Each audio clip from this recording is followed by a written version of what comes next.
আবাস যোজনা সহ রাজ্যের ১০০ দিনের কাজের বিপুল টাকা আটকে রাখায় কেন্দ্রকে কড়া ভাষায় আক্রমণ করলেন জলপাইগুড়ির তৃণমূল নেতা নেত্রীরা। নমস্কার।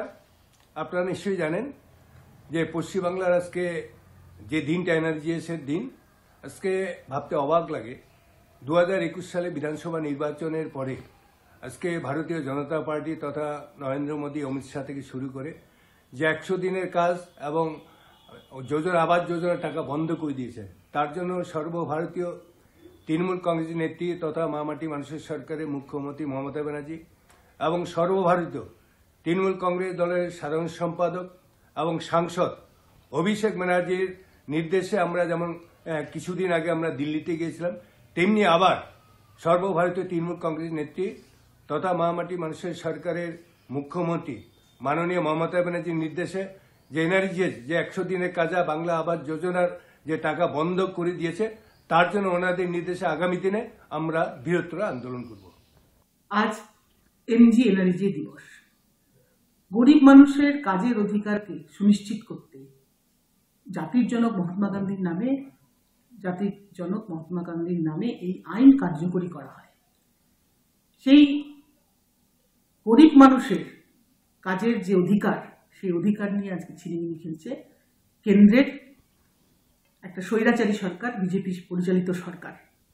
অত্যন্ত লজ্জার কথা, আজকে বাংলার 21 লক্ষ মানুষ, গরিব মানুষের টাকা 2 বছর ধরে আটকে রাখা হয়েছে শুধুমাত্র রাজনৈতিক উদ্দেশ্য চরিতার্থ করতে।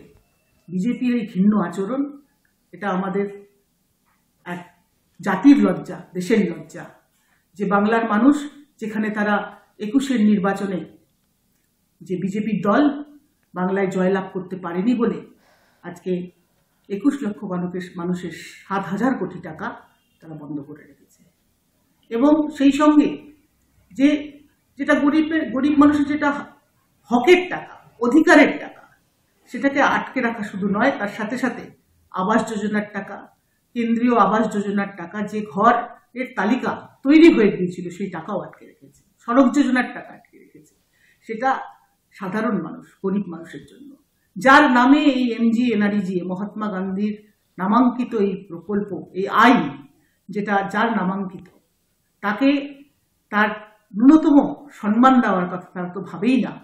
যে দল যারা আজকে গান্ধীজির মতো মানুষকে সম্মান দেয় না, সেই গরিব মানুষের কথা তারা যে চিন্তা করবে না, এটাই স্বাভাবিক।